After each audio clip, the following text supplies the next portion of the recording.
नमस्कार आदाब दोस्तों, मैं हूं फराज चौधरी। आप देख रहे हैं इंडिया फायर न्यूज। आज किसान आंदोलन के लिए और किसानों के लिए मानिए बहुत बड़ा दिन है आज, क्योंकि बहुत बड़ी खबर सामने आई है। सुप्रीम कोर्ट ने तीनों कृषि कानून पर रोक लगा दी है, स्टे ऑर्डर जारी कर दिया है अगले ऑर्डर तक के लिए। साथ में एक कमेटी बनाने को भी कहा गया है सुप्रीम कोर्ट द्वारा। यह मान लीजिए मोदी सरकार को, केंद्र सरकार को, पूरी भारतीय जनता पार्टी को और उन तमाम नेताओं को जिन्होंने किसान आंदोलन को आतंकवादी आंदोलन कहा था, उनके लिए बहुत बड़ा झटका है। तीनों कृषि कानून पर रोक लगा दी है सुप्रीम कोर्ट ने, मतलब अब वो अमल में नहीं है। मैं आपको पूरी खबर पढ़ के सुनाऊंगा, साथ में बयान भी पढ़ के सुनाऊंगा जो कोर्ट रूम में हुए थे।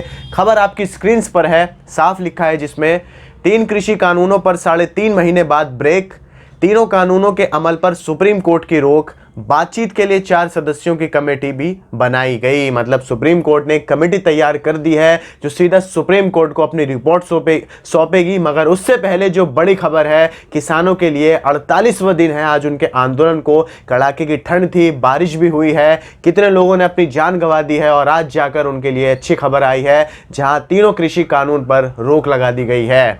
मैं आपको पूरी खबर पढ़ के सुनाऊंगा, उसके बाद आपको बयान भी पढ़ के सुनाऊंगा। तो 3 नए कृषि कानूनों को चुनौती देने वाली अर्जियों पर सुप्रीम कोर्ट में मंगलवार को लगातार दूसरे दिन सुनवाई हुई है। कल की मैंने जो सुनवाई हुई थी मैंने आपको बताया था, जिसमें जो चीफ जस्टिस हैं हमारे देश के, इंडिया के बोबडे, उन्होंने साफ तरीके से कहा था कि हम केंद्र सरकार के जिस तरीके से उन्होंने इस आंदोलन को टैकल किया है, इस आंदोलन से उन्होंने बातचीत करी है और ऑप्शंस उनके पास ख़त्म हो गए हैं, हम उससे बहुत ज़्यादा निराश हैं। मतलब आपके बस का नहीं था इस आंदोलन को टैकल करना, इसलिए कोई भी अब तक नतीजा हमारे सामने नहीं आया है। आगे सुनिए। कोर्ट ने तीनों कानून अमल में लाने पर रोक लगा दी है, साथ ही इस मुद्दे पर बातचीत के लिए 4 सदस्यों की कमेटी भी बनाई है। इससे पहले बहस के दौरान पिटिशनर वकील ML शर्मा ने कहा था, सुप्रीम कोर्ट की तरफ से बनाई जाने वाली कमेटी के सामने पेश होने से किसानों ने इनकार कर दिया है।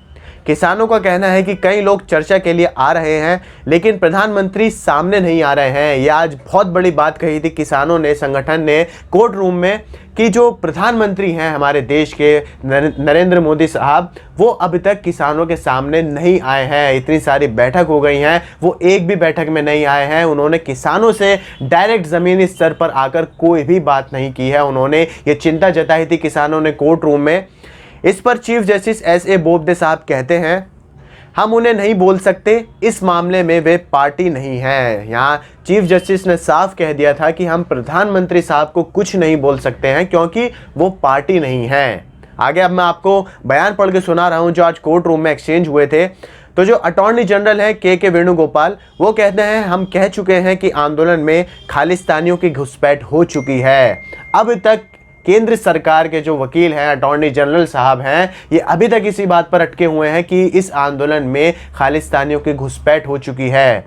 इसके बाद जो विकास सिंह हैं, जो किसान संगठनों के वकील हैं, किसानों को वो कहते हैं, किसानों को अपने प्रदर्शन के लिए प्रमुख जगह चाहिए, नहीं तो आंदोलन का कोई मतलब नहीं रहेगा। रामलीला मैदान या बोट क्लब पर प्रदर्शन की मंजूरी मिलनी चाहिए।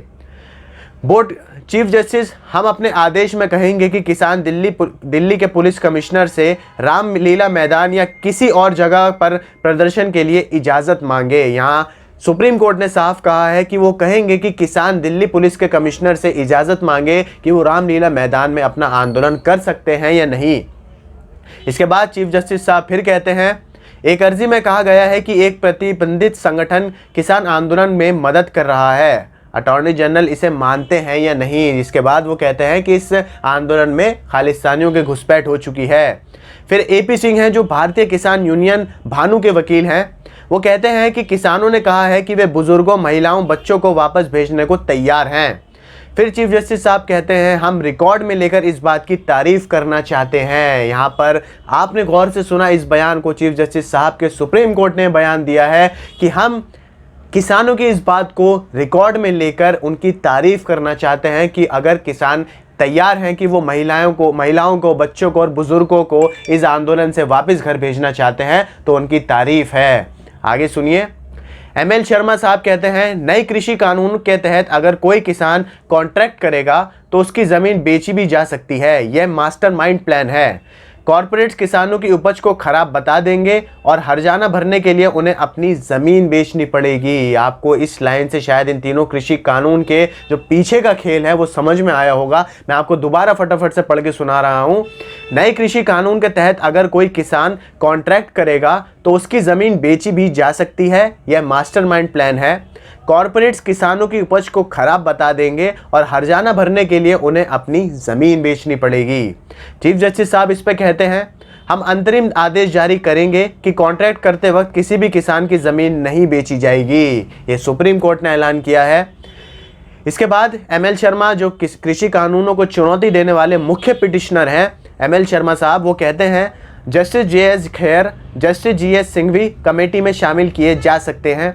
हालांकि किसान कह रहे हैं कि कई लोग चर्चा करने आए लेकिन प्रधानमंत्री नहीं आए जो मुख्य व्यक्ति हैं। किसानों ने हमेशा इस बात पर उंगली उठाई है, उन्होंने अपनी चिंता जताई है कि सब लोगों ने हमसे आकर बात कर ली, किसानों से आकर हर किसी ने बात कर ली, हर बड़े बड़े नेता ने अपने बयान पेश कर लिए, मगर प्रधानमंत्री जो कि मुख्य व्यक्ति हैं, देश के प्रधानमंत्री हैं, वो अभी तक हमसे बात करने नहीं आए हैं, हमारे सामने नहीं आए हैं। इस पर चीफ जस्टिस साहब कहते हैं, हम प्रधानमंत्री से बैठक में जाने को नहीं कह सकते। प्रधानमंत्री के दूसरे ऑफिशियल यहाँ पर मौजूद हैं, मतलब हम डायरेक्ट प्रधानमंत्री साहब को कुछ नहीं कह सकते हैं, मगर उनके जो ऑफिशियल्स हैं वो यहाँ पर मौजूद हैं कोर्ट रूम में। फिर जो है चीफ जस्टिस साहब अपना बयान पेश करते हैं, हम कानून के अमल को भी सस्पेंड करना चाहते हैं। यहाँ ये बयान आप ध्यान से सुनिएगा, हम कानून के अमल को भी सस्पेंड करना चाहते हैं लेकिन बेमियादी तौर पर नहीं। हमें कमेटी में यकीन है और हम इसे बनाएंगे। यह कमेटी न्यायिक प्रक्रिया का हिस्सा होगी। कमेटी इसलिए बनेगी ताकि तस्वीर साफ तौर पर समझ आ सके। हम यह दलील भी नहीं सुनना चाहते कि किसान इस कमेटी के पास नहीं जाएंगे। हम मसले का हल चाहते हैं। अगर किसान बेमियादी आंदोलन करना चाहते हैं तो करें। जो भी व्यक्ति मसले का हल चाहेगा वे कमेटी के पास जरूर जाएगा। कमेटी किसी को सजा नहीं सुनाएगी, ना ही कोई आदेश जारी करेगी, वह सिर्फ हमें रिपोर्ट सौंपेगी। यह राजनीति नहीं है। राजनीति और जुडिशरी में फर्क है। आपको कोऑपरेट करना होगा। ये सुप्रीम कोर्ट ने बयान पेश किया है जो उन्होंने 4 सदस्यों की कमेटी बनाई है। मगर यहाँ एक और जो चिंता जो किसानों को सता सकती है वो है कि क्या जो कमेटी सुप्रीम कोर्ट बनाएगी वो अपना काम ट्रांसपेरेंसी तरीके से और सच्चे तरीके से कर पाएगी। यहाँ ये ज़रूरी है कि सुप्रीम कोर्ट उन 4 सदस्यों की कमेटी को आदेश दें कि वो अपना काम सच्ची ईमानदारी से और ट्रांसपेरेंसी तौर पर करें, जिससे इस जो तीनों कृषि कानून हैं इनकी असलियत सामने आ सके कि क्या सच में ये तीनों कृषि कानून किसानों की खिलाफत में है या कहीं ना कहीं जो केंद्र सरकार बार बार बात कह रही है कि तीनों कृषि कानून कोई भी नुकसान नहीं करेंगे। इन सब का जो कच्चा चिट्टा निकल कर आएगा वो इस कमेटी के बाद आएगा, जब ये कमेटी पूरी छानबीन करेगी, बातचीत करेगी दोनों पक्षों से और फिर सुप्रीम कोर्ट को अपनी रिपोर्ट सौंपेगी। उसके बाद ही हमें पता लगेगा कि सुप्रीम कोर्ट इस आंदोलन को लेकर अपनी क्या राय रखती है, अपना क्या फैसला सुनाती है। क्या यह आंदोलन आगे तक चलेगा या फिर किसानों की मांग जो है, किसानों की बातचीत जो है, किसानों की जो मांग है, मुख्य मांग है तीनों कृषि कानून को रद्द करने की, क्या सुप्रीम कोर्ट उसे मानेगी पूरी तरीके से और क्या केंद्र सरकार को आखिर किसानों के आगे झुकना पड़ेगा।